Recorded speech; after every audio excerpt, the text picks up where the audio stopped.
Yeah, okay. We're gonna at the very least do all anti-racist baby book, okay? We'll see if I have enough in the tank for what is Antifa, okay? Alrighty. Okay.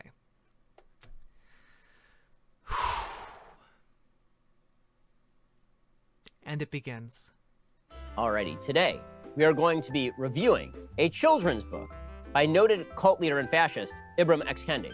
I say that he's a cult leader because he actually says things like, if you don't listen to me and repeat what I say, then you are a racist, and you can only be cleansed of your racism by paying me $20,000 to do a diversity session about how you're a racist.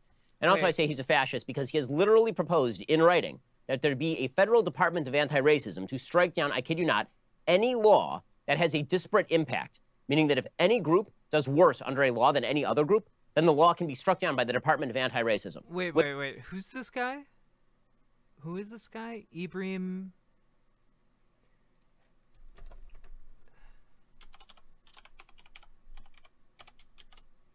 X. Kendi, American author. Let's see. Anti-racist activist, historian of race and discriminatory policy in America. He's the director of the Center for Anti-Racist Research at Boston. All right. He seems really nice. Look at that picture of him. Look at that smile. He seems like a nice dude, okay? But as we learned from our last Ben Shapiro video, Ben Shapiro doesn't like nice people. He thinks they're weak and should be crushed, but also that that it's very unfair. All right. Don't be fooled. He's a fascist. True. I mean, true. Fascists can smile. This is true. This is true. I've seen Ben Shapiro smile, in fact. I don't know that he's a cult leader, though. That they left that part out of the Wikipedia, if that's the case. But yeah, let's figure this out. Let's navigate these turbulent waters together with Ben Shapiro, okay? Which is called every single law ever in the history of humanity, because you can draw a line down the middle of a room without regard to race, age, or anything, and you will end up with disparate impact on the people on either side of the line. Okay, so the guy is just a charlatan. Wait. And the law can be struck down by the Department of Anti-Racism, which is called every single law ever in the history of humanity. Ben, are you honestly arguing that every every law ever in the history of humanity could be construed as a racist law, Ben? Because, like, obviously the Department of Racism is going to be addressing, like, the racist laws that are discriminatory based on race. It wouldn't be against all laws that separate people. Like, what is he even, like, the way Ben Shapiro just, like, blows up different topics into, like, overinflated, like, non-issues is wild. Yeah, exactly. Yeah, I mean, that's Morpheus, like, laws against murder discriminates against murderers. That's basically what he's saying in here. Like, so, like, that's such a hyperbolic claim for him to make for this person's position. I don't think it's actually reflective of where they're at. So let's keep watching, okay, with that in mind. Because you can draw a line down the middle of a room without regard to race, age, or anything, and you will end up with disparate impact on the people on either side of the line. Okay, so the guy is just a charlatan, he is a fraud, and he is highly sought after for diversity speaking initiatives at various corporations seeking to avoid liability. Okay, so he wrote... He is a professor at Boston University specializing in, like, the history of race. So, like, maybe that's why he's a highly sought after speaker, Ben? Children's book. Like a book for kids, so you can indoctrinate small babies in this book. So... Ben Shapiro being so angry about this book is one of the sweetest things I've ever seen in my life. He did. He called it bullshit. It's true. For kids, so you can indoctrinate small babies in this book. So it's called Antiracist Baby. Looks excellent.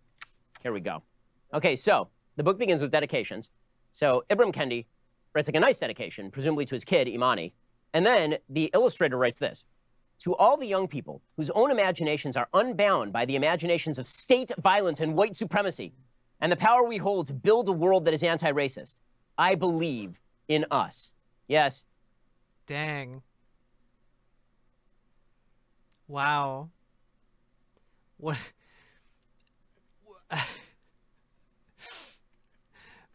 How terrible. How awful. Ben Shapiro, why are you so mad about this?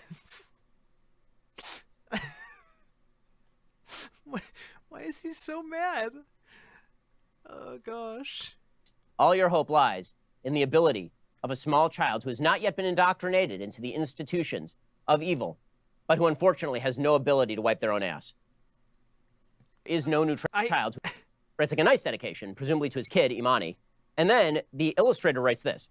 To all the young people whose own imaginations are unbound by the imaginations of state violence and white supremacy and the power we hold to build a world that is anti-racist, I believe in us. Again, I really need to emphasize this, that Ben Shapiro's just basically saying it's bullshit to try and dream of a non-racist world.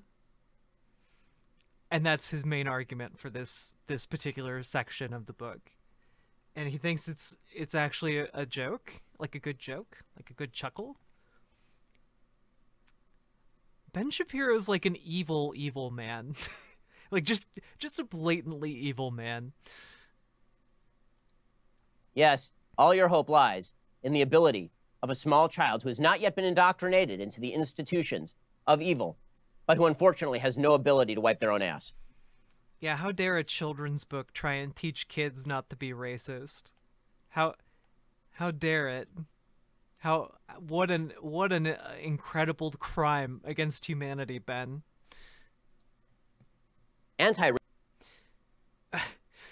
CMA Gruder, you have a good one too, okay?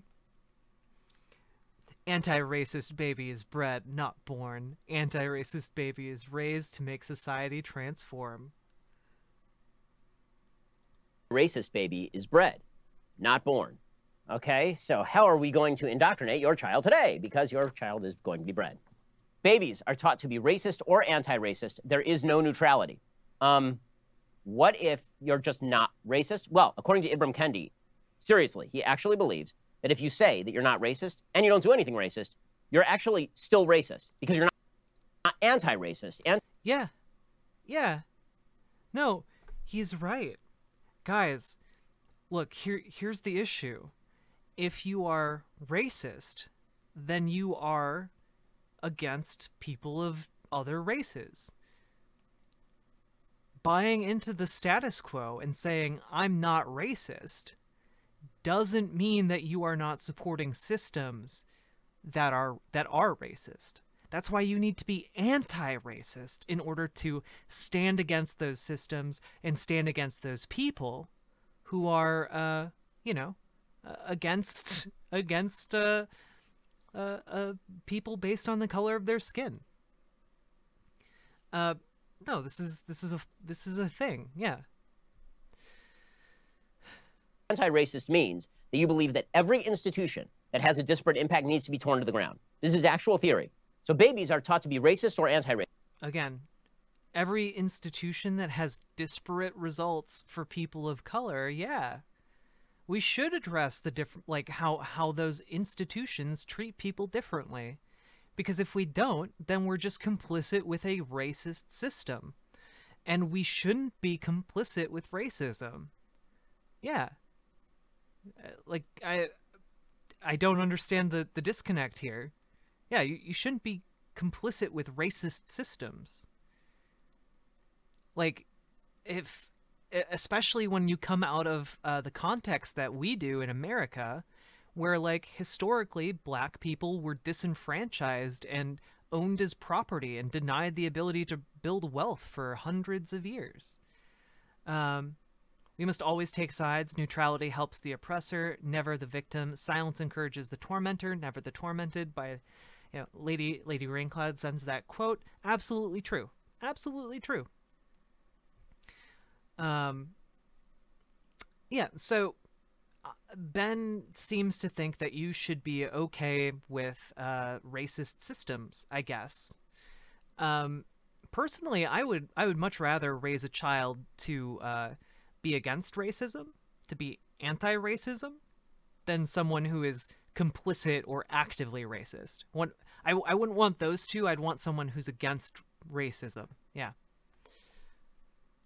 Racist. So either you indoctrinate them to believe what Ibram Kendi believes, or you are, right, he eliminated one of those options now. If you don't do if you're not anti-racist, like Ibram Kendi, that means your baby's a racist. Yeah, if you're not against racism, yeah, you're a racist. Why? They zoom in to make it like more clear, but yeah, like if you're a racist, if you're against racism, you should be anti-racist. There is no neutrality. Yes, true.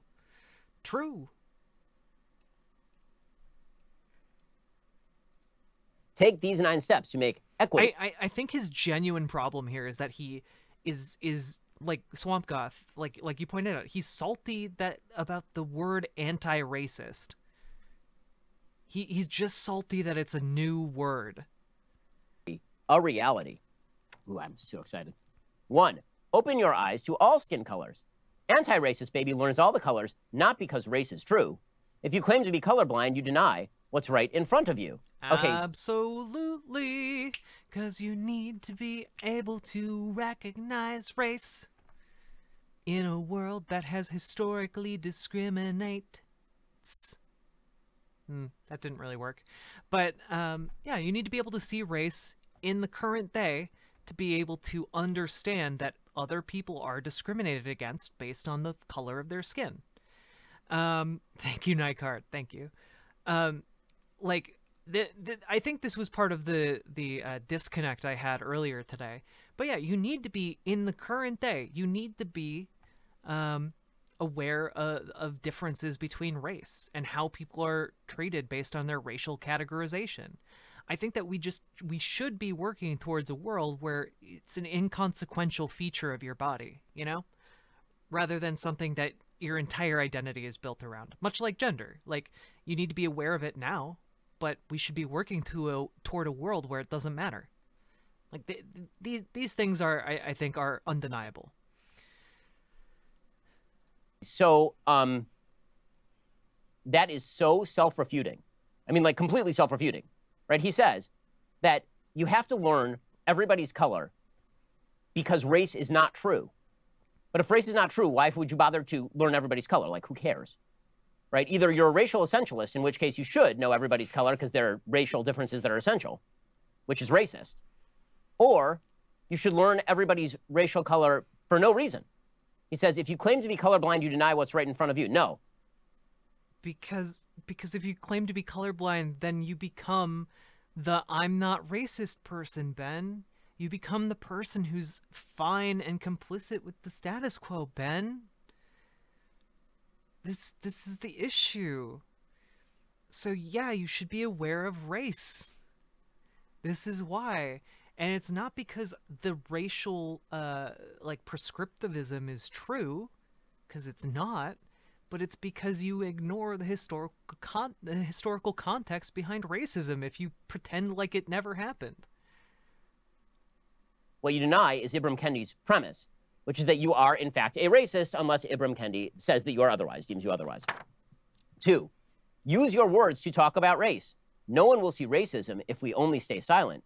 If we don't name racism, it won't stop being so violent. Yes, what we need is 2-year-olds.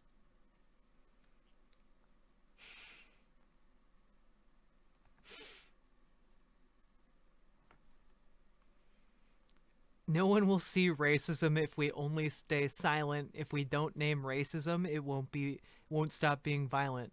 Yeah, you should be. Wait, why? My question is, why is he upset about this? Why is he upset about trying to teach your child that, like, you should be aware of, like, when people are being treated differently based on their race?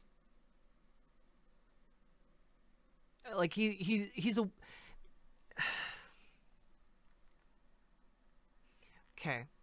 He's aware that this is a children's book, right? Like it's for children. Does he do this with like green eggs and ham? Like does he dissect Dr. Seuss books and like is just like, huh, well, obviously he could never have green eggs. Green eggs don't actually exist unless they're rotten. You'd never eat green eggs and ham. Huh.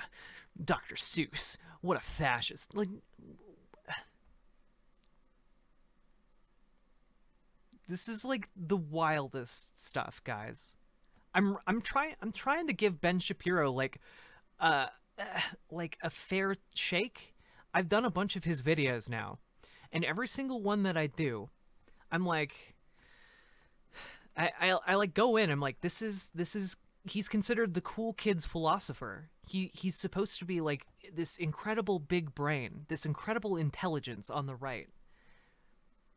And I think when he like tries to break down stuff like this, he looks like such an idiot. Like he's just arguing that like, huh, I'm taking this children's book very seriously. They want children to have binoculars to stare at neighbors. Huh. Like it's wild. Yeah, apparently teaching kids not to be racist is bad. True. Deeming things racist. That sounds great. I mean, as a person with small children, what I need is my children running around on the streets calling things racist when they don't literally know how to wipe their own asses. Makes perfect sense to me. Also, no one will see racism if we only stay silent. I'm confused. Just no, you can't. If you stay silent, you can still see racism. Because I feel like we will still see racism. We just won't be speaking about it. Now, you want to make the case that we should... Yeah, that's bad, Ben. That's bad. If you don't speak about it, other people won't look for it, Ben. Good golly, Miss Molly. Speak out against racism. That sounds good. I'm all for it. But the problem is, again, he defines racism as anything Ibram Kendi doesn't like. Okay.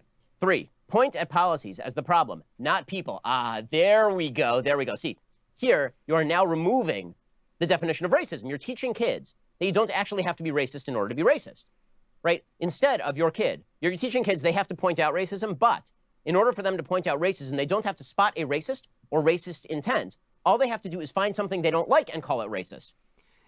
You notice in this like children's book, like there aren't like skinheads coming around to like beat up people in the background. You notice how like that's not happening? It's because this is talking about systemic racism, Ben. It's talking about how there is a how do I explain this, guys? You can Here's how I'm going to explain it, okay? There is a situation in which everyone being equal is actually racist. All right? I know that might sound like a weird claim to make, but here's the thing. And yes, she does have a tattoo. But here's the thing. The reason a situation in which everyone is equal can be racist without any individual actors having to perpetrate racism actively is because in that situation, the historical context of it led to massive racial inequalities. And so then, even if you address like the laws that are explicitly racist and the people who are explicitly racist, the systems can still have racially biased outcomes because of the historical context of that racism. And this is why we need to reform programs in our society to be anti-racist. This is why we need to have programs in our society to address that historic inequality before we can truly claim to have like meaningfully moved past racism. And since we don't have those programs, this problem has just continued to fester. Even with if you grant the point that like our laws are perfectly non-racially biased, you know? Yeah, exactly. We need equity. We need programs, we need equitable programs to ensure everyone is able to achieve the same thing. Yeah, exactly. Yeah, notice how Ben Shapiro's using the individual here as a scapegoat, as his only means of understanding racism. I don't want to leave because this is hilarious from the perspective of watching it with Jack, but I need to. BRB, I pity myself. It's okay, this video's 16 minutes long, and we've only gotten through 4 minutes of it. Alright, let's keep going. He says, some people get more while others get less, because policies don't always grant equal access. This book is really based. It's really good. Like, see, it's covering the things I'm talking about before I even, like after I talk about them. It's great. Because Ben is stopping on every one of these pages and purposely misunderstanding them, and it's fantastic. I see inequality everywhere, though, not just identity politics. Well, yeah, inequality is something that is distributed across the spectrum. But the reason identity politics in this case is important is because for centuries we discriminated based on those identity politics, you know? So there are historic inequalities when it comes to those, largely as a result of the way that they were discriminated against in the past. So, like, that inequality is artificially created by the way we have governed our country. And it's something that we need to address if we want to actually have racial equality. Or at least, at the very least, an equitable system. Yeah, I get that, but how am I responsible for something I did not do? Well, you're not responsible for something you did not do, but you are responsible for living in a system that, to some degree, has advantaged you over other people in your society based on how you were born. So yeah, I mean, I think we all have a duty to improve the lives of everyone around us, you know? There is a person who is catching butterflies with a net, and one butterfly is not caught. This means that this person is racist against this particular type of butterfly. Now, we have no idea why this person is catching that particular type of butterfly. Maybe they need to do research on that type. It's a butterfly, by the way, not a human. I mean, that butterfly looks very similar right in there, Ben. You're kind of stretching here. Okay, number one. Number two, maybe it's because those butterflies are easier to catch, and this person catches butterflies for a living. Maybe the person is evil and really, really hates blue butterflies. We don't know. But we can simply assume that because there is a disparity, discrimination has taken place. This is what we are teaching small children because everything is incredibly stupid. 4, shout. There's nothing wrong with the people. Even though all races are not treated the same, we are all human, Antiracist Baby can proclaim. So sweet. The point here, that's awesome. Right, and the subtle point here, is that what he has said, and this is what Ibram Kendi has said in his writing for adults, which is also written like it is for children because only idiots would believe it. Ben, I think it's purposely written as if it were for children because people like you deliberately like resist understanding it. like he's having trouble with this children's book, guys. He can't even wrap his head around this children's book. How is he supposed to understand a book for adults? And children are basically small adults who are idiots. When he says there's nothing wrong with the people, what he means is if there's any disparity in outcome, you cannot attribute that to the individual decisions of the people. Or you have... No. He's talking about disparity of race, Ben. He's a professor of anti-racist history, Ben. You left out that context, Ben. That's obviously what he means when he's talking about disparities, Ben. Gosh. Have to attribute it to the policies. So, if you have one person who makes a bunch of bad decisions and ends up impoverished, or somebody robs a bank and goes to jail, it's not because the person made a bad decision to rob a bank and then ended up in jail. There's no... Ben, why do people rob banks, Ben? Ben, what drives people to rob banks, Ben? What drives people to a life of crime, Ben? There are underlying conditions, Ben.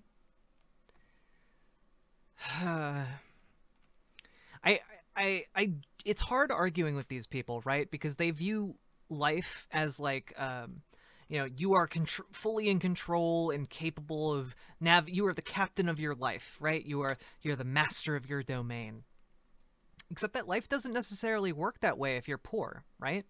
Like, if you're poor and you live in the inner city and you don't have a lot of money, you come from a family that doesn't have a lot of money,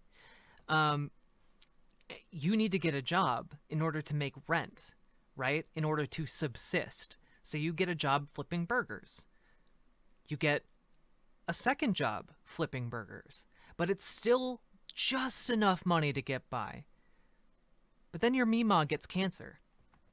Okay, well, maybe you take on a third burger flipping job, you know? You work at a Banana Republic or something. I don't know. You do something, right?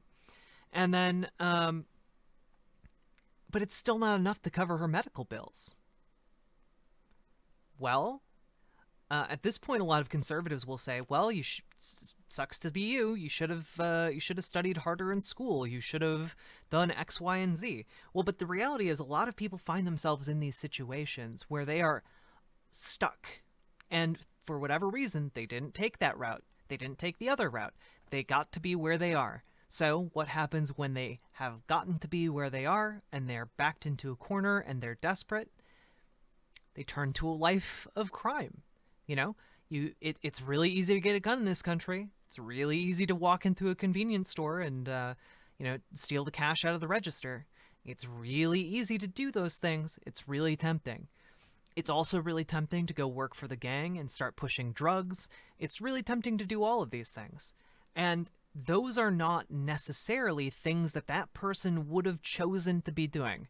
Like, I've used this as like as an example before, but no one wakes up and, like, you know, stretches in the morning and goes, gee whiz, I'm really looking forward to my career at the gang. No one does that, okay? People go to work for gangs because that's where the money and opportunities are, even if they're illegal. So what these people really want is not a life of crime. What they want are good, decent paying opportunities. It just so happens that those opportunities, a lot of them tend to be in the gang life. So, like, these are the underlying things that Ben Shapiro just kind of boils down to, well, it's your personal responsibility if you chose to rob that bank. Most people, if given the option of, like, working honestly or robbing a bank, they're going to choose working honestly. Most people don't want to go rob a bank. So you have to consider what external factors motivate people to go rob banks. Yeah, and people who do have the skills can't compete because of the economy. Exactly, poor Defender 13. Exactly. Good evening, unique name goes here. All right, let's continue through this then. There's nothing wrong with the person, you see. It was the policies that... Ms. Dinosaur, you wanted to be a gangster when you were a kid? Okay, well, maybe there are some exceptions to that rule, okay? drove him to do that, right? This is what we are supposed to be teaching children, which, by the way, is a great message for kids. I think the best message for kids who lack a sense of personal responsibility. Wait. Okay. I just want to remind myself what the words on this page were. There's nothing wrong with the people, even though all races are not treated the same. We are all human, Antiracist Baby can proclaim. Okay, it seems really nice. Look at all these smiling, happy people loving on their kids. I really like this. It's pretty beautiful, actually. We are all human, Antiracist Baby can proclaim. So the point here, right, and the subtle point here, is that what he has said, and this is what Ibram Kendi has said in his writing for adults, which is also written like it is for children because only idiots would believe it. And children are basically small adults who are idiots. When he says there's nothing wrong with the people, what he means is if there's any disparity in outcome, you cannot attribute that to the individual decisions of the people. Yeah. Or you have to attribute it to the policies. So if you have one person who makes a bunch of bad decisions and ends up impoverished, or somebody robs a bank and goes to jail, it's not because the person made a bad decision to rob a bank. Ben Shapiro, what about the people who make all the right decisions and still wind up dirt poor and unable to get by? What about that, Ben Shapiro? Notice how in his construction of this, he talks about how, you know, the two given examples are like robbing a bank or making all the wrong decisions, but he doesn't address the possibility of you making all the right decisions and still being screwed over. And that's a boat that a lot of people are in. That's a lot of people That's a lot of people fall into that category. Is he going with the colorblind line of thinking? Ben Shapiro's of the opinion that systems can't be racist. Yeah, they should pull themselves up by their bootstraps. True. True. Poor Defender, thank you very much for the follow. I appreciate it very much. Exactly, we don't live in a meritocracy. The idea that capitalism is a meritocracy is a fiction, and it's one fabricated by people at the top who want you to work as hard as you can, work your hands until they're bones. That's not the phrase. Work your hand down to the bone. There you go, and get as much profit out of you as possible.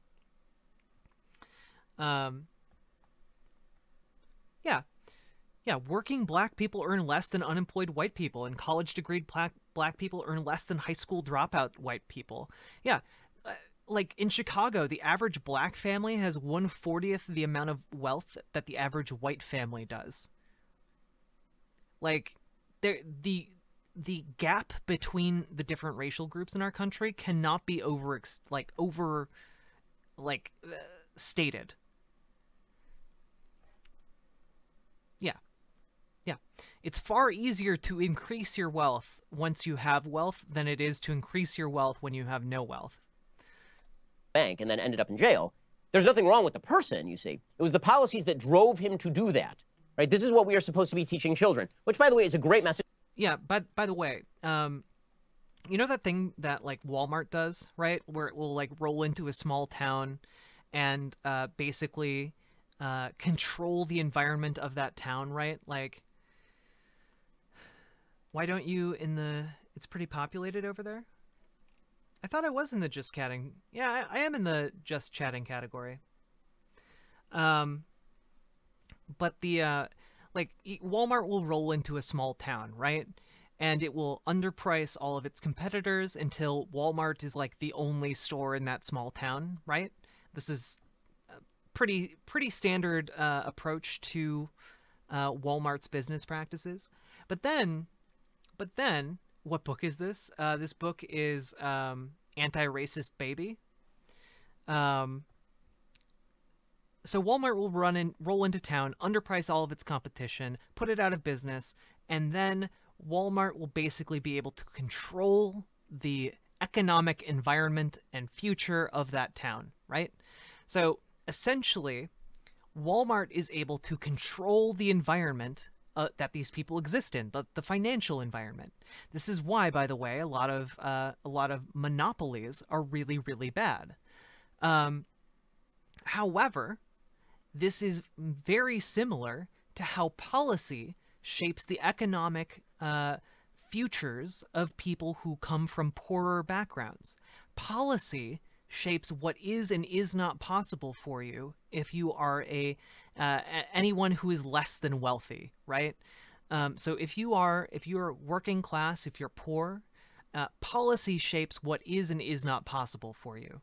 Okay, so it shapes your financial possibilities, and by extension, in a capitalist system like the United States, it shapes your freedom. Yeah, monopoly's bad. It's my super hot take.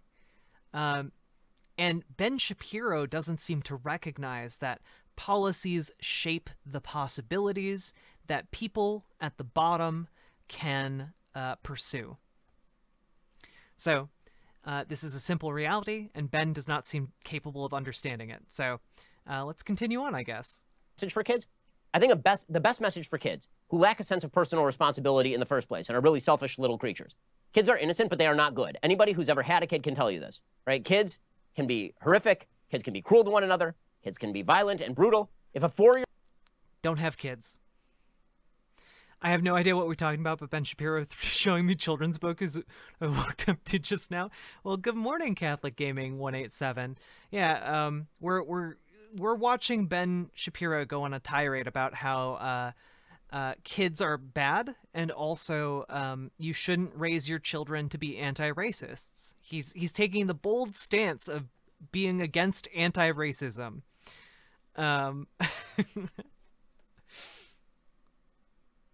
All right. Also, hello, Kezbox.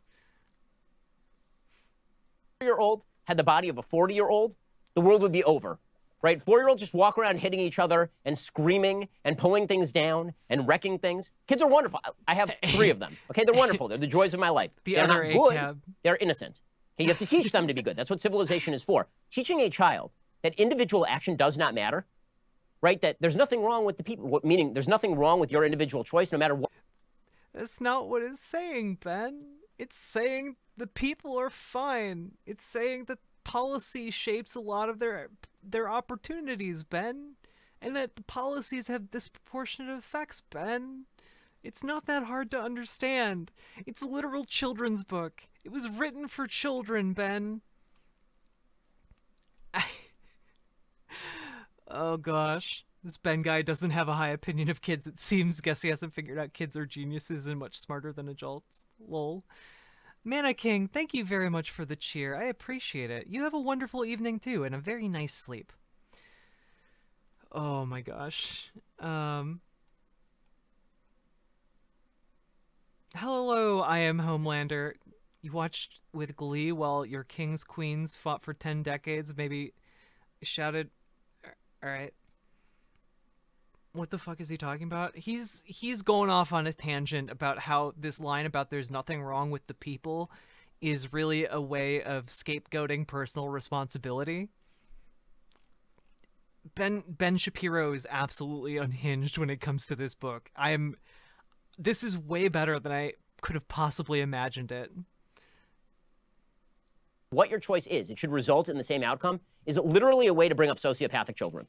This isn't what the book is saying at all, Ben. Holy shit. Okay, 5. Celebrate all our differences. Antiracist Baby doesn't see certain groups as better or worse. Antiracist Baby loves a world that's truly diverse. Okay, so... Okay, I'm pausing after he reads every page because I really want to predict what his problem is going to be with each of these, right? Like, this seems really fine to me, right? Like, thank you for the follow, Mexican32369. Nice. Anti-racist Baby doesn't see certain groups as better or worse. Is Ben Shapiro's take going to be, well, obviously not all groups can be the same, so some groups have to be worse or better, you know? I think that might be his take here.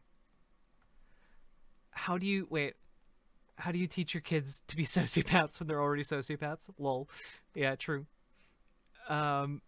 Today got pulled over by the cops, but it was I-8 because it was my homie, but I didn't walk him to not get credit, so I spit on the freeway and let him ticket me and ran away so he could tase me. My son is 15 months and a genius. He pulls fucking pranks. That's great. Puts hard things in my chair when I'm not looking, so I sit on them. That actually sounds less great. Baby envies the anti-racist babies. All right, let's see what his problem with this page is. Is he now claiming that we should see people as individuals? No, that's silly. Of course not.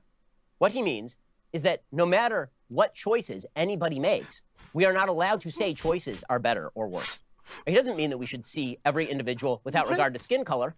We should see every individual based on content of character. He originally disowned that in principle number 1, as you will recall. No, what he's actually saying is...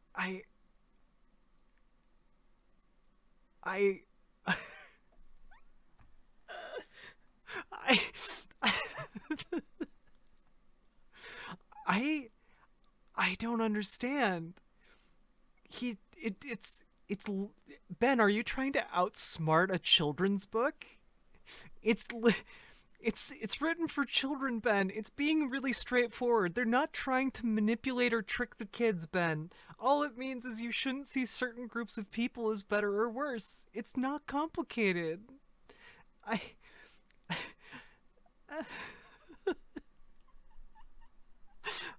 Ben is really big on his choices line. Yeah, to punishing individuals, true.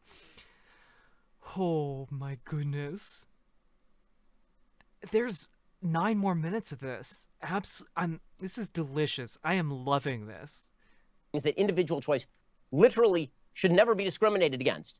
Okay, now, here's my deal. I do discriminate based on individual choice, not based on skin color, not based on immutable characteristic, based on individual choice. If you choose to eat nails, that is a worse choice than not choosing to eat nails.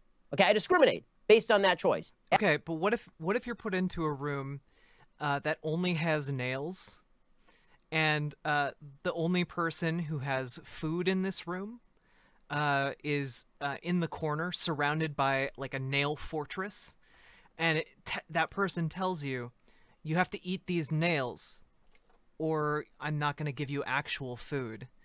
And your options are either die, or try and eat the nails in order to get food to survive. Because that's what like the equivalent of like what a lot of people are put into, like when it comes down to economic situations. What if you come from a long line of circus nail eaters who will disown you unless you become a nail eater yourself? I mean, that sounds like a delightful premise for a young adult book. I encourage you to write that. I would read it. Okay. As would any sentient human being. But he is saying that you shouldn't do that, right? You should, every choice is equally good. And only cultural racism is what causes you to think that some choices are better than others. If some people choose to eat nails, that's just a different culture, right? This book is literally not about cultural racism. It's about systemic racism, Ben. The entire book has been about systemic racism. It literally talks about policy at one point. Okay, knock down the stack of cultural blocks. Antiracist Baby appreciates how groups speak, dance, and create as they choose. Antiracist Baby welcomes all groups voicing their unique views. Okay, let's see how he misunderstands this one, okay? Let's watch the mental gymnastics fly. Because at this point, I feel like he's not going to get to a page unless it, like, just straight up says racism is bad. That he, like, doesn't have some sort of absolutely insane insane take on. Let's see. 6. Knock down the stack of cultural blocks. Antiracist Baby appreciates how groups speak, dance, and create as they choose. Antiracist Baby welcomes all groups voicing their unique views. Okay, well, I just have a question. Are there any limits on this behavior? Right? Because you're supposed to knock down the stack of cultural blocks, which means that presumably every cultural behavior is a manifestation of systems of power. Are there any? But there are no bad choices, right? This is what we're learning here. Antiracist Baby appreciates how groups speak, dance, and create as they... How about what if they're like burning down cities? What if they're like riots in the streets? What if people... What the fuck? What? What? I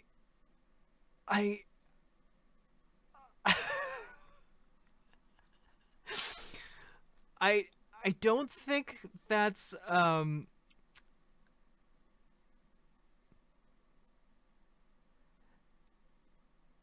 I'm honestly speechless because there are like the Black Lives Matter protests are some of the largest protests in American history, and they literally encompass all kinds of racial groups. But Ben's implication here is that one minority is perpetrating these riots, and also the actual data that we have is that most of the violence was coming from the police and counter-protesters. Like the guy who burned down the Minneapolis 5 police precinct. He was a counter-protester. And he got arrested. That's how we know. He's being charged for it. This is wild. But he's attributing this to like a racial group. That's what's like getting me right here. And also, yeah, you're knocking over the blocks because you don't want to have a hierarchy. Like, does he think that... Stop projecting, he says there are bad ideas and good ones? No, that's not what he's saying. What he's saying is that, like, the groups... These are... This page is explicitly talking about cultural groups. Like, it's talking about different racial categories. I'm not projecting. That's literally what this is talking about. That's why it's talking about appreciating how different groups speak, dance, and create as they choose, welcomes all group voicing their unique views. Yeah, this is literally about different cultural groups, different racial groups, different ethnic groups. Yeah, different races have different views on the world. This is not a difficult thing. The different cultural views on things. Yeah, yeah, you have a different cultural view depending on your ethnicity. Um, but then like that's exactly why you can't have this sort of hierarchy. That's why you want to have them all kind of respected equally. Right now, the predominant culture in the entire world is the United States' culture, and that tends to be dominated by ideas of white supremacy. This is why white people tend to be considered by like high fashion beauty magazines around the world, or uh, like more attractive. It's because our beauty standards have been exported around the world.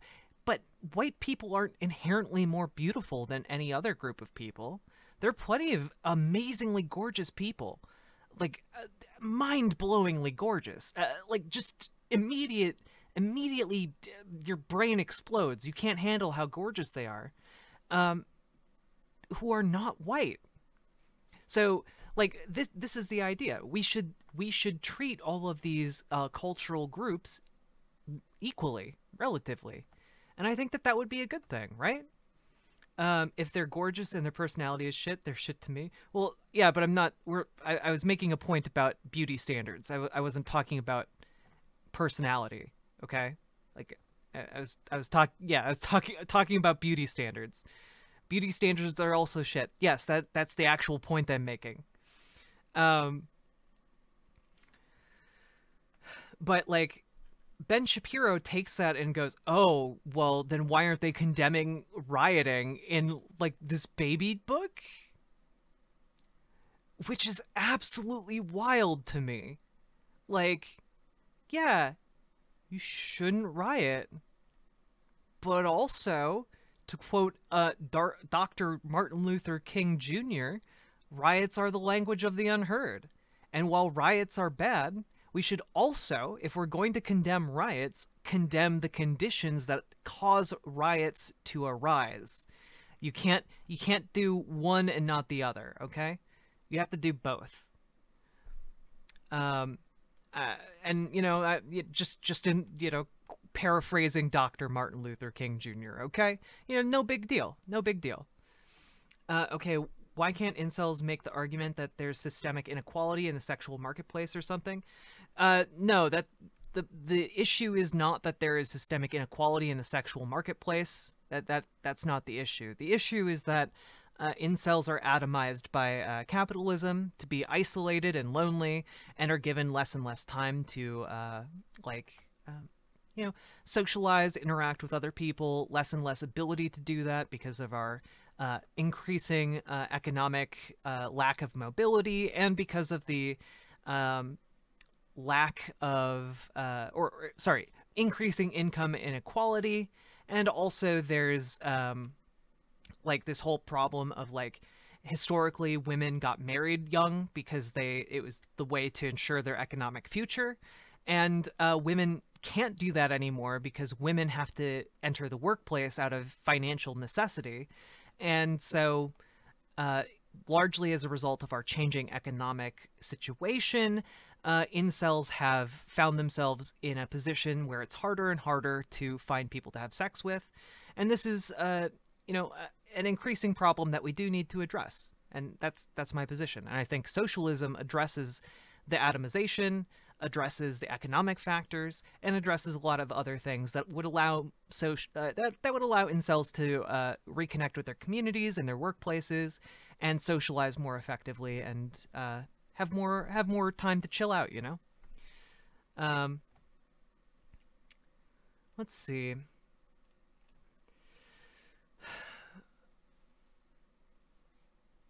The idea that its workers are expected to be a majority of women? What? Huh?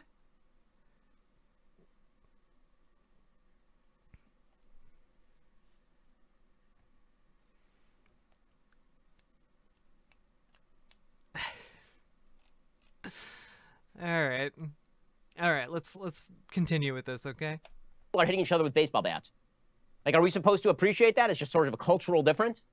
Are we supposed to just think that if you make bad decisions, that's just cultural difference?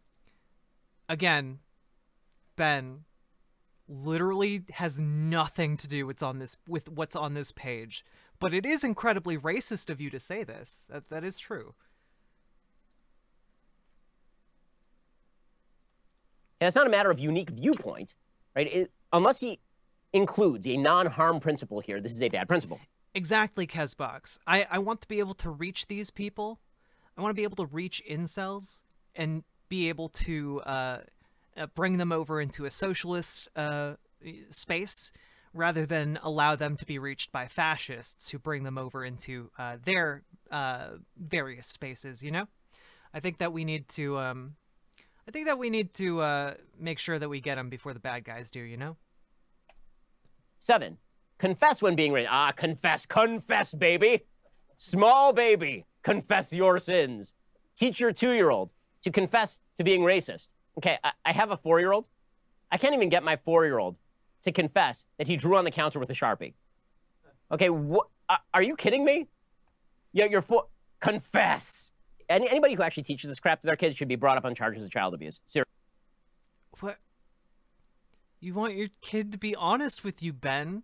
Are you saying you should be brought up on charges of child abuse because you are trying to get your 4-year-old to admit to drawing on the countertop? The way he extrapolates this children's book is absolutely wild. This has been an incredible roller coaster of emotions. Seriously. 7, confess when being racist. Nothing disrupts racism more than when we confess the racist ideas we sometimes express. Okay, but... Yeah. You want to be able to communicate honestly about these ideas. You want to have open dialogue. You don't want these things to just stew inside of you. You know? But again, he is defining racist as anything he doesn't like. So this is where the cult leader part comes in. He gets to determine if something is racist. If you refuse to confess your racism along those lines, this is because you are a racist and you must confess. No. All he did at the start of the book was say that you are either racist or anti-racist.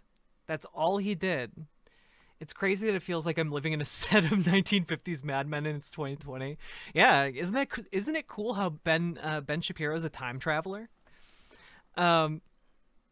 He's upset that the author of this children's book draws a line between being racist and being anti-racist and saying that there's no in between. Except it's very clear to me that if you are not against racism, then you are at least to some degree for racism. Right? Like, Ben's entire anger about this book, yeah, his reeing comes from this weird, like, understanding of this children's book. Look at his angry, angry eyes. And give Ibram Kendi $20,000 for a diversity training session.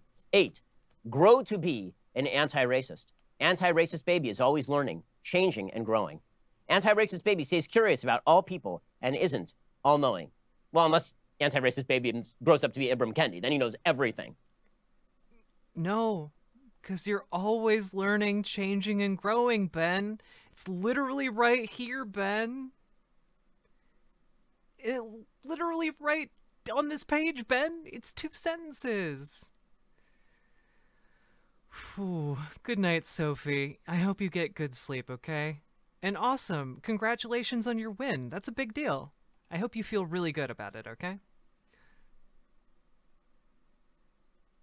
And he gets to change the standards, just willy-nilly, at random, depending on what he deems racist that day. What a wonderful Also, book. Is this a poly couple, guys? Is this like a polycule right here? Because that's kind of cool if that's the case.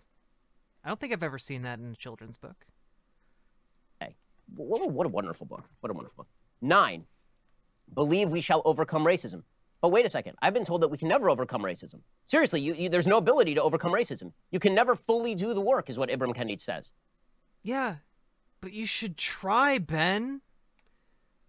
You should try, because the trying makes you better.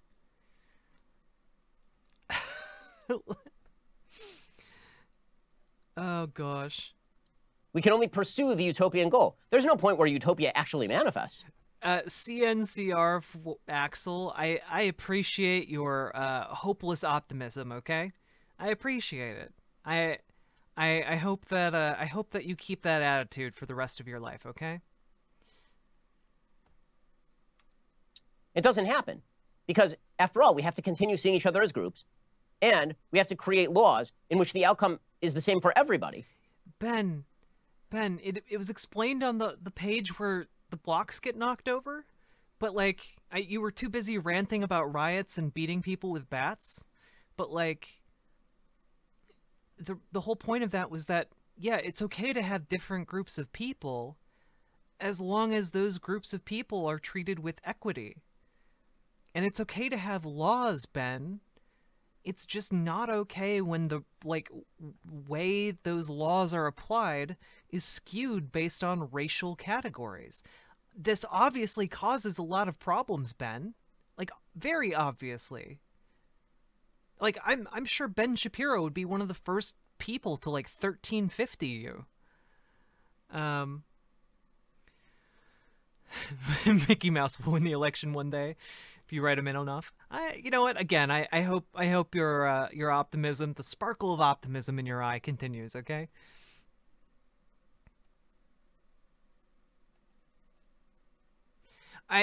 Kazbox, I do think that re tends to be the a shortened version of retard, which is typically not a great thing to say. But yeah, I don't know. I'm not very good when it comes to ableist language. I'm trying to learn and do better.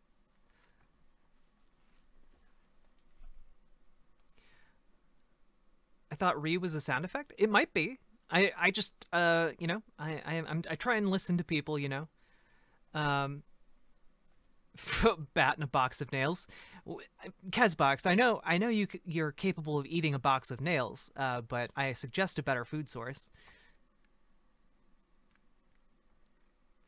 What brings one of the greatest Americans currently on screen? He's criticizing a children's book of anti-racism. If it's just a sound effect, that would make me very happy, because then I would be more comfortable saying it. Which is never going to happen, ever. So you actually can never overcome racism, because, again, he defines racism as whatever he doesn't... I assume Ibram Kendi will always have things he doesn't like. So the definition will continue... Again, Ben Shapiro, it's not his standard. All he's saying is that you're either racist or anti-racist, and there's no in-between middle ground, okay? This isn't hard to understand. Changing forever. But I believe we can overcome. Antiracist Baby. Literally, look at guys. I need to pause it to divorce it from what he's saying, because he talks really fast and people get bamboozled by it. But again, this is what the actual words say. Believe we shall overcome racism. Anti-racist baby is filled with the power to transcend, my friend, and doesn't judge a book by its cover, but reads until the end. This is a perfectly normal, healthy book. This is amazing. I like it very much. I like the art style as well. But Ben Shapiro is crying over the idea that we could one day overcome racism. I mean, Cartel Shaban, I'm sorry that you have such a sad worldview, but I happen to believe we can overcome racism, you know? Racism is not something that we are inherently born with. Well, okay, there's some indication that we are inherently born with some degree of hesitation when it comes to strangers. But, yeah, I'm just gonna say, it is an absolute falsity that we cannot overcome racism. We can do better. Racism is judging other racial groups by the color of their skin and having prescriptive judgments of what that color means, you know?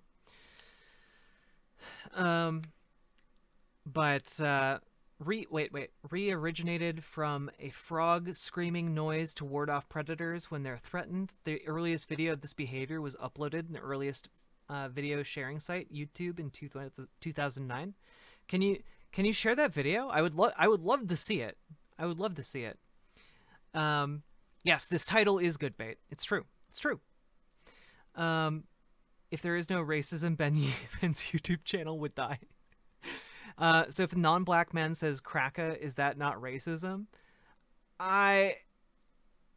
Look, I'm not going to try and judge individual actions when I'm not sure about the answer, okay? Yeah, I feel like it's one of those things that operating on your racial... I would say racism is operating operating off of your racial biases against other groups in a negative capacity. Baby is filled with the power to transcend, my friend, and doesn't judge a book by its cover, but reads until the end. We did. We got through it, guys. We got through it together. What a beautiful bunch of absolutely garbage horse for children. Okay, we'll get to more. I need to remind you. The final book page said, "Believe we shall overcome racism. Anti-Racist Baby is filled with the power to transcend, my friend, and doesn't judge a book by its cover, but reads until the end." And Ben's response is, "What a load of horse shit." Like, this is absolutely insane and, like, just wild to me.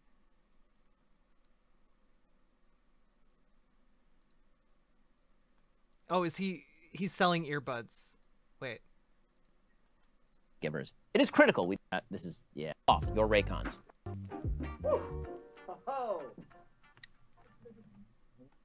Oh my God. Yeah, this is learning time. Oh, okay. Dear parents and caregivers, it is critical we begin. I'm going to defer to people who are telling me it's offensive.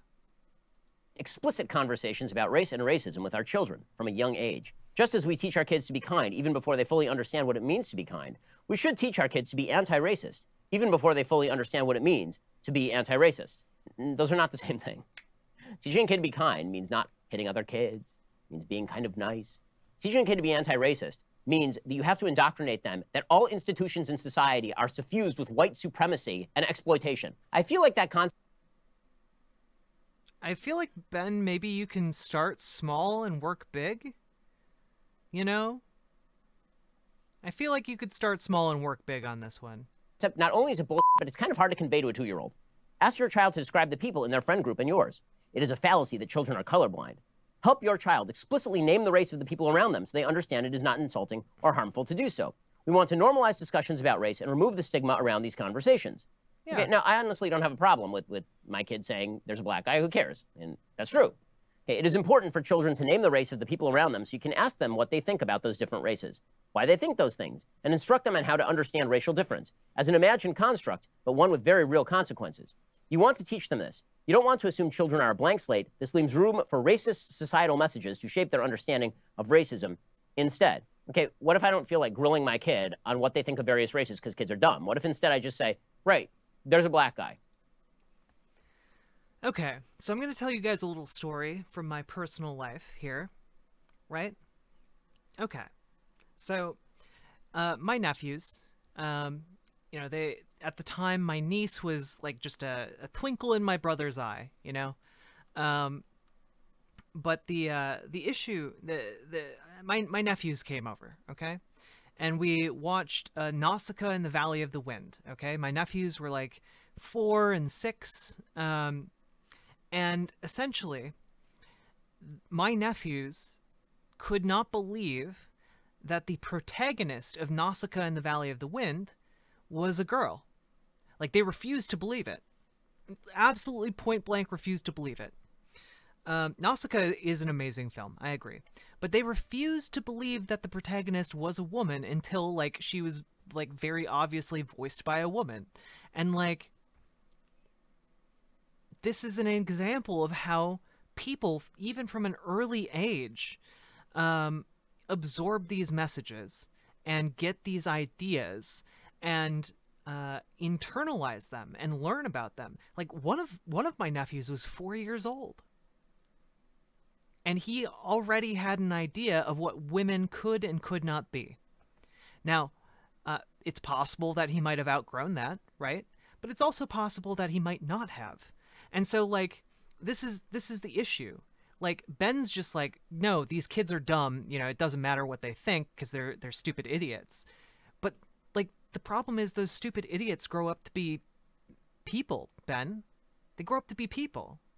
So this is why you need to talk with them about this stuff.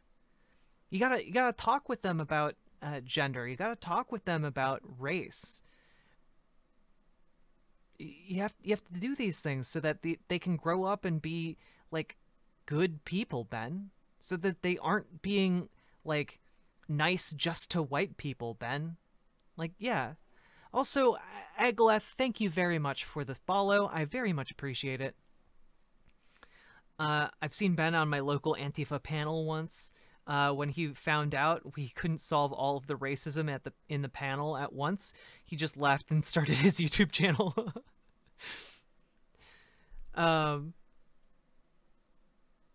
Yeah, this is, like, Ben doesn't seem to get this.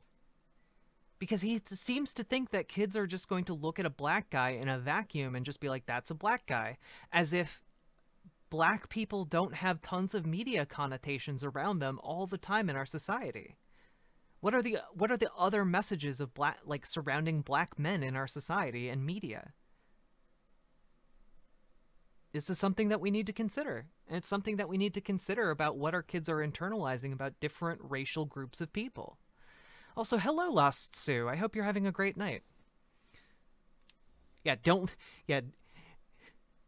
let your kids become Ben Shapiro. Ben Shapiroism is a problem affecting approximately 1 in every several million people, okay? Signs are you start talking abnormally fast. Right, there's a Latino guy. Right, there's a lady. Like, what's the problem with that? And then if my kid ever expressed something like, are women allowed to be X, Y, or Z? You say, of course women are allowed to be X, Y, or Z. Like, that's just normal parenting. But the idea is... But again, Ben, an idea that you mocked in this book was that you need to vocalize when you see racism, right? Like, that was something one of you... Like, the book is explicitly supposed to be... Oh, sorry. Explicitly trying to teach kids how to vocalize racism, how to express their ideas and experiences of racism. And, no, this is the right scene. So, like, it's one of those things that, like, Ben Shapiro is saying, yeah, like, if they say something, like, yeah, part of this book was literally about saying something, Ben. It was literally about calling out racism. And Ben Shapiro, like, shat on it and called it bullshit. But now he's saying, well, yeah, I mean, if somebody did say something about racism, I would explain that that's bad. Like, yeah, Ben, that's the point of the book. The point of the book is to get you thinking about this stuff, Ben. Is you're supposed to grill your kid for their racist internals, and then you're supposed to re-educate them, like, right away. Again, Ben Shapiro, like, creates these insane hypotheticals. It seems to be, like, his main thing that I'm noticing after watching a bunch of his videos, where he will extrapolate a absolutely ludicrous interpretation of something. So when he is going through this and he's saying, yeah, you have to interrogate them. You have to interrogate your child. You have to make them confess. Like, you know, he's like putting this weird, sinister spin on something that can be a really simple and easy conversation. Just like, hey, what did you think about that movie we watched? You know, what did you think about that X character? We're talking about Antiracist Baby, which Ben Shapiro is extremely angry about. Also, hello, Peter Parker 371. Welcome to our chat. And I hope that you are not experiencing any spider-related illnesses today. All right, let's dive in to see more of how this book sucks because it's against racism. Help children understand that racist policies are the problem, not people. Here's where we really go. You and your child can reflect on the racial makeup of your school or neighborhood. Are they truly diverse? Or do you live in a neighborhood or attend a school that is segregated? help children understand that this is a result of racist policy, and talk about how this affects which schools may receive more resources over others. Okay, so I'm supposed to take my 6-year-old to school and be like, oh, that's because the administrators are racist, and historically there was redlining in the neighborhood. Or, yeah, what's the problem with explaining that, Ben? Like, what? Yeah, you can talk about how, like, yeah, it's kind of weird that everyone at your school is white, huh? And you can explain, like, why it's that way. Or you can explain, like, why there aren't any white kids at your school. Like, yeah. I don't know why Ben is acting like this is some weird imposition. Like, 6-year-olds can be really smart. They're really inquisitive. Their brains are literally made to learn things, Ben.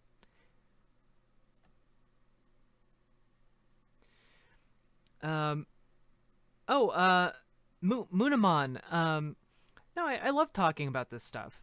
The title is because I talked about how incels should become socialists, because I think socialism addresses a lot of the issues that incels experience, like a lot of the isolation, a lot of the like lack of connection with their communities, a lot of things that they need would be addressed by socialism. You know, that's my general position. And the other half is that conservatives just generally have a wrong-headed conception of gender. A conception of gender that they associate with, like, biological sex, but biological sex is actually far more complex and complicated than conservatives typically are aware of.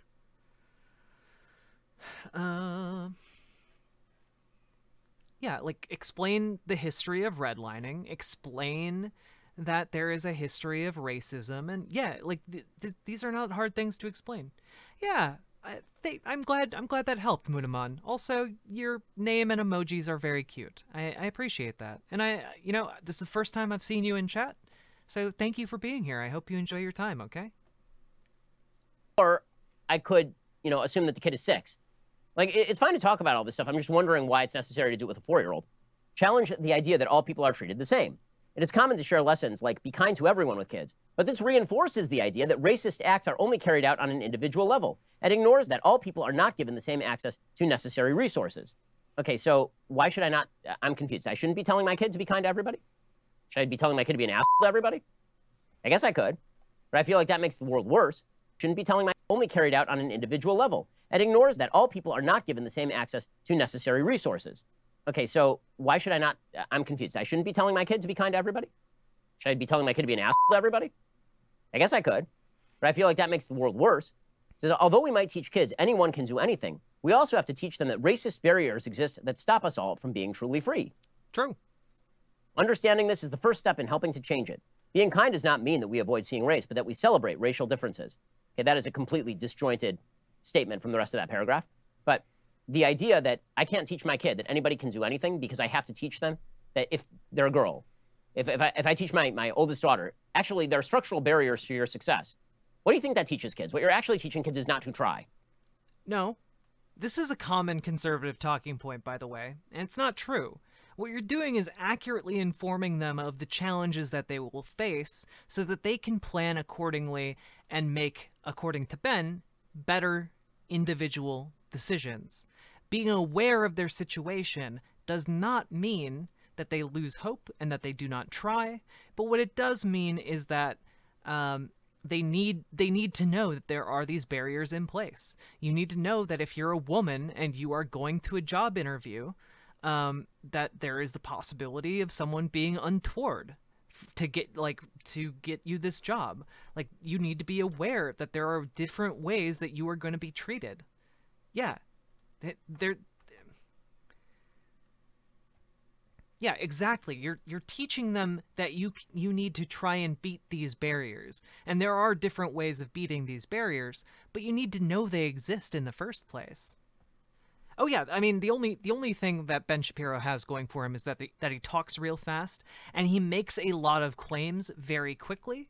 So, like,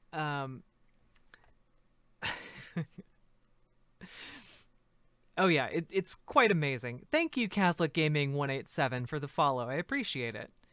Um, but yeah, he has the only thing he has is talking fast and making a lot of claims. All right, Alowith Wizard. Yeah, see ya. That's what you're teaching kids. The reality is that in America, it's a free country. For the most part, anybody can do anything. That does not mean that there are not barriers in everybody's life. It does mean that we should work to alleviate those barriers, but I'm not supposed to. Okay, here's the truth. Ben Shapiro just said two things that are a bit contradictory, right? On the one hand, anyone can do anything, but on the other hand, barriers are real. So, what Ben is saying is that there are a lot of barriers that need to be addressed that affect different people differently, and we should strive to have a society where everyone can succeed. Ben, welcome to becoming a socialist. Welcome, Ben. You've become an anti-racist socialist. Holy shit. We did it, guys. We bread-pilled him. We did it, guys. We did it. We can stop the video right here. We already beat Ben Shapiro. He's now a socialist. He's been bread-pilled. And he's about to ruin the moment, I'm sure. So let's keep watching, I guess. To teach kids that. I'm supposed to teach them the importance of the barriers, but not the importance of individual choice. This is bad parenting. Remember to talk to your kids about how people aren't just racist or anti-racist, but rather how their actions can be racist or anti-racist. So again, once more, it is not people that are the problem. It is merely the actions that are put upon them by society. Kids might understand how... No, it's not the actions put upon them by society, Ben. It's the way society shapes their environment, Ben. It's the way society shapes their possibilities, Ben. You just acknowledge that there are, structural, ways... There's structural barriers that stop them from achieving, Ben. You just explained it. You literally just explained it. He just explained it, and he doesn't seem to get it, which is wild to me, but... This is similar to when we say we don't consider them to be a bad kid when they do something wrong, but we must acknowledge that they make a bad choice. They have the opportunity to make a better choice the next time because we know that identity is not fixed. Being anti-racist is about what we do, not who we are. But hold up. I was told that individual choice doesn't matter. Seriously, he's now saying... Literally at no point in the book did it say that individual choice doesn't matter. This is just something Ben made up in his head and has been rolling with the entire time. This is just something Ben made up and is rolling with, and seems to be, ha! I gotcha, children's book. I outthought ya. I'm smarter than you, children's book that was literally made for children. I gotcha. This is like what Ben Shapiro is like right now. It's very strange, very bizarre. That you can make the choice to be racist or anti-racist. But I was told that I'm not allowed to blame people for their choices or to credit people for their choices. Society made me the way I am, so shut up, Ibram Kendi. Right, seriously, society shaped all of the forces around me. I'm not responsible for my own decisions. Except apparently I am. Yeah, you're responsible for your own decisions, Ben. No one has said that you're not.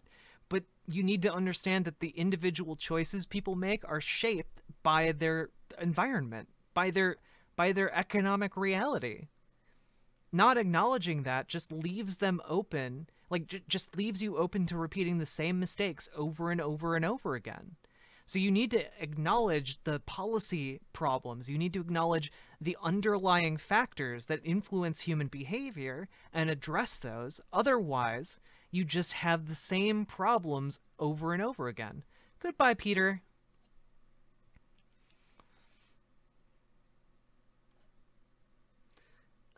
You just have the same problems over and over again.